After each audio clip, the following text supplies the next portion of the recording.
Ahiri একলব্যকে phone করেন। একলব্য রাগ করে ফোনটা ধরে বলেন, কি বলার আছে তোমার? পুরো রাস্তা ধরে তো একই কথা বলতে বলতে এসেছো। আহিরি বলেন, Ekalavya, I am really sorry. কীভাবে তোমাকে সরি বলবো বলো? একলব্য বলেন, সরি, আমি এটা শুনতে চাইনি। আমি শুধু তোমাকে একটাই রিকোয়েস্ট করেছিলাম আহিরি, যা কিছু প্ল্যান করবে আমাকে একবার জানাবে। তুমি তো আমার কথা ধারই ধারলে না। তুমি হুট করে ওইখানে আংটি নিয়ে এসে হাজির হলে, আর তুমি ঘর বুক করলে রাত কাটানোর প্ল্যান করার জন্য। আমাকে একবারও জানিয়েছো তুমি? জানো না আমি কী ধরনের মানুষ পছন্দ করি? খুব ভালো করে জানো আহিরি।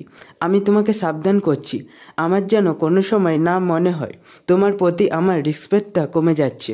কোনো সময় যেন মনে না হয় যে তোমার ভালোবাসার প্রতি সেটা রিয়েল নয়, সেটা ফেক। তাহলে কিন্তু খুব বড় প্রবলেম হতে চলেছে আহিরি।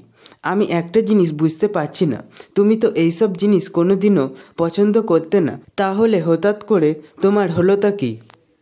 আহিরি বলেন, Ekalavya, I am really sorry. তুমি তো আমার কথাটাই শুনতে চাইছো না। একলব্য চিৎকার করে বলেন, কেন শুনবো তোমার কথা আমি?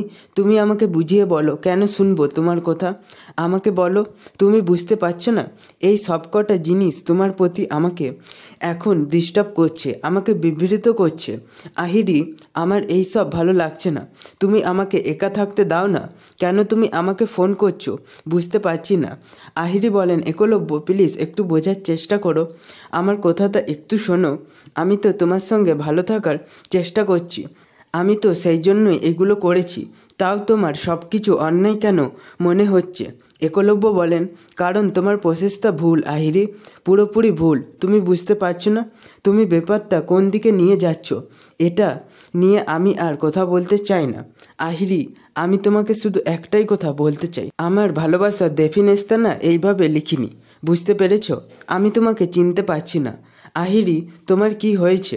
আমি তো অন্য একটা মানুষকে চিনতাম।